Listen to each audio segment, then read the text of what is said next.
դուք լուր ակցիա եք կատարում ամերիկյան դեսպանատան դիմաց, հիմա կխնդրեի ներկայացնեք ինչու են ամերիկյան դեսպանատան դիմաց եւ ինչ պահանջ կա ամերիկյան դեսպանատնից։ Ամերիկայի դեսպանատան առաջ, որովհետեւ Հայաստանում ԱՄՆ դեսպան Տիկին Քվինն է, որ գրեթե ամենօրյա կտրվածքով գովաբանում է ոստիկանությանը, ոստիկանական բարեփոխումները, թե ինչքան բարեփոխված են, թե ինչքան բարեփոխվում են անընդհատ, բայց մենք ունենք բազմաթիվ փաստեր ոստիկանության կողմից բռնությունների անցած տարիների, մանավանդ անցած 1 տարվա ընթացքում ոստիկանական խոշտանգումների, իսկ իմ դեպքը ցավոք սրտի արդեն բավականին հայտնի է, երբ ոստիկանները քննչականից ԶՊՎ ուղեկցելու ճանապարհին կանգնեցին իբրև թե բնական կարիքները հոգալու ու մեքենայից քարշ տվեցին արդեն դիմակավորված մարդիկ, խոշտանգեցին, այսինքն ոստիկանությունների, Տիկին դեսպանի ասած բարեփոխված ոստիկանությունների, ոստիկանության ներկայացուցիչների գործուն համահանցակցությամբ կատարվեց ծամրկեցուցիչ խոշտանգում, մինչև այսօր ոչ մի նորություն չկա այդ գործի մասով, ընդամենը մի անգամ առերեսվել եմ ինձ ուղեկցող ոստիկանների հետ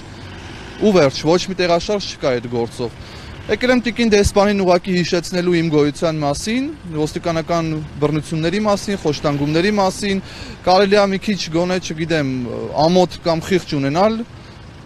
գոնե ոչ այդքան հաճախ խոսել, թե որքան բարեփոխված են ոստիկանները, այն դեպքում, երբ որ ասենք Հայաստանում կա Սամվել Վարդանյան, ում խոշտանգել են, իսկ դա խոշտանգում էր, որը 30 տարվա կտրվածքով հաստատ Հայաստանում նոր անկախ պատմության մեջ չէր եղել, աննախադեպ էր։ Այսինքն ոստիկանական բռնություններ եղել էին, այո, չգիտեմ, հանրահավաքների ժամանակ, բաժիններում, բայց որ այդպիսի հոլիվուդյան սցենարով խոշտանգում կարող էր լինել, Հայաստանում չէր եղել դա։ Ու անգամ դրանից հետո Տիկին դեսպանը շարունակում է ֆոտոսեսիաները ՆԳՆ նախարարի հետ, արտադրության նախարարի ուրախ զվարթ հանդիպումները ու պատմում է, թե որքան բարեփոխված է Հայաստանում ոստիկանությունը ու ինչքան լավ է։ Եկել եմ, ես ունեմ այստեղ տարբեր բաներ գրված, այդ թվում նաև եկել եմ ամերիկյան հանրությանը, իհարկե լայն հանրությունը չի իմանա այս ակցիայի մասին, բայց ովքեր որ կիմանան, որ իրենց գումարները ուղղվում են Հայաստանում ոստիկանական բռնությունների հովանավորմանը, կարելի է այդպես ասել, չգիտեմ։ Ինչպես կգնահատեք այն փաստը, որ այսպես կոչված խուլիգանության մոտվածով գերարագ կերպով դատավարությունը կազմակերպվեց, իսկ խոշտանգման դեպքով ոչ մի առաջընթաց չկա։ Խոշտանգման դեպքով առաջընթաց չկա, որովհետև խոշտանգումը հրահանգավորվել է քաղաքական իշխանությունների կողմից ու վստահաբար ժողովուրդը ասում են իրանք պոչին դուրս չեն գա։ Իսկ Տիկին դեսպանը մոռացել է, որ ինքը Հայաստանում ԱՄՆ դեսպան է ու պիտի հայ ժողովրդի եւ Հայաստանի կողքին կանգնի եւ ոչ թե իշխանությունների կողքին։ Իսկ ինքը